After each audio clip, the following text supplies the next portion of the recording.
Bruce Smith, creator, executive producer of the Proud Family, Louder and Prouder. I am Latoya Raveneau. I'm a co-EP on the Proud Family, Louder and Prouder. And I'm Ralph Farquhar, executive producer of the Proud Family, Louder and Prouder. The show basically is sort of a kind of, how would you say, explores the family, who's actually from, anywhere USA, African American family. So it's an African American sitcom that follows the exploits of Penny Proud, who's our 14-year-old heroine. And what we do is that, the reason why we're here at the GLAAD Awards is that, we are here representing the show, which has representation all throughout the show. And you're talking about African Americans, you're talking about a lot of queer characters, you're talking about multi-generational characters in the show. And so we have Zachary Quinto, who plays part of a same-sex couple, along with Billy Porter. We have E.J. Johnson, plays Michael, who's one of Penny's contemporaries, 14-year-old queer kid as well. And so we try to really sort of give you a full world perspective in our show. Our show started out that way, and we come back 20 years later, and we still live in the same space. Yeah, hence the title, The Proud Family, Louder and Prouder. Well, it's interesting. I mean, we've had it from the very beginning. The show first premiered in 2001. Queer politics were not at the forefront, not in the way it is today.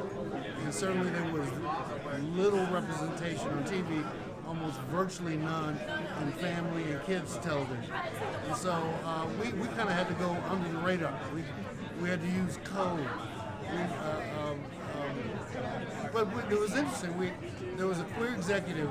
We did an episode called Sissy, and we got a little pushback. And he called me up and he said, "Look, Ralph, I was called a sissy when I was growing up. So you do that episode, and I'm going to protect you."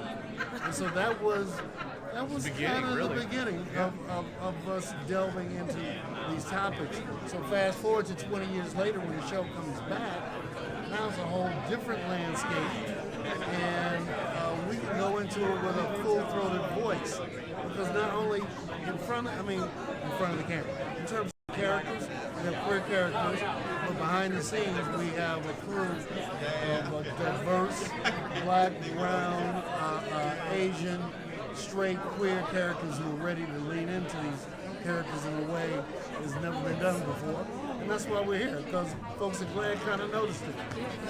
I grew up on the original show. Like, I was Penny Proud's age when we're not gonna talk about that right now. But I remember watching those episodes and feeling like it was the first time I kind of felt validated in an animated show, and I felt like, oh, I see myself in this really nuanced and specific way. And I remember connecting with Michael even then, and I was like, being able to contribute to that character's story and their growth has just been the most magical experience, where I'm just like, oh, this made me, and now I can help make it.